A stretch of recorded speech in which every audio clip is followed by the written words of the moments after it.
Now, you also noted in this New York Post piece that there's been a dramatic drop in the number of young people identifying as trans. In 2022, almost 7% of undergraduate students polled in the US identified as trans. Last year, the figure was 3.6%. It seems like the social contagion is over. But here in Australia, we remain an outlier when it comes to trans madness. And here's another example. Parents of kindergarten-aged children in Queensland are being asked if they want they-them pronouns for their 4-year-olds. Douglas, there you go, non-binary 4-year-olds. How do parents combat this activism? No, I mean, the first thing is, of course, that you seize exactly the right term there, Rita. It's a social contagion. There may be a very tiny number of people, probably are, as I've always said, a very, very tiny number of people who genuinely suffer from gender dysphoria. But most of what we have seen in recent years has been a social contagion, which has been fueled by several things. One, of course, is by the media.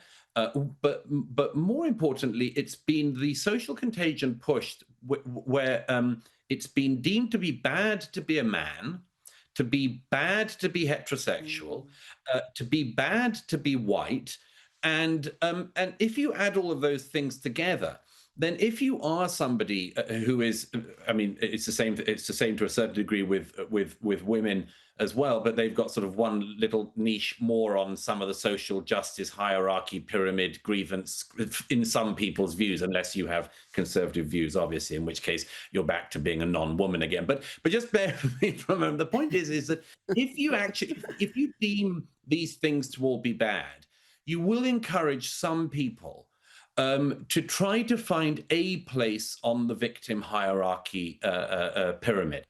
And identifying as genderqueer, non-binary, and so on has been in recent years clearly one of the ways in which some young people have tried to do that. If you add on to that the fact that many of them have literally been miseducated into believing that, for instance, sex is a spectrum and we're all on a sort of, slippery slope. We can go up or down, and sometimes you're a bit male, and sometimes in the afternoon after a cup of tea you're a bit female, and that anyone cares. That's the other thing, and that not just anyone cares, that everybody should care.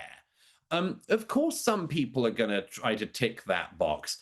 It's just very interesting, this stat, Rita, that shows not only a halving of the number of people identifying as, gender non-conforming and so on. In some places, it falls by 2/3. I think a lot of people Yeah. have just realized that all that stuff was the peak of what was sometimes called wokeism. It was the peak of the social justice hierarchy, intersectionalism thing. And thank goodness, maybe we're starting to see it in the rear view mirror finally. As you say, apart from in Australia, I would say to the parents of any parent who sends their kids to a kindergarten like that, teach the children to read and to know what a noun is and a verb is, and so on, before you instruct them on what a pronoun is. Maybe wait till they're 18 to talk about the gender crazy, or at some point later, but teach them reading and writing first, because those are the things that are going to be skills in their lives. And all of this pronoun stuff, apart from being uniquely boring and so on, it is a way to just avoid doing anything real in the world. Obsess about what pronouns you put in the bio, and then you don't have to do any work that day. I really hope that Australia stops being the outlier it is at the moment on this issue. Douglas Murray, thank you so much for your time tonight. Great pleasure as always.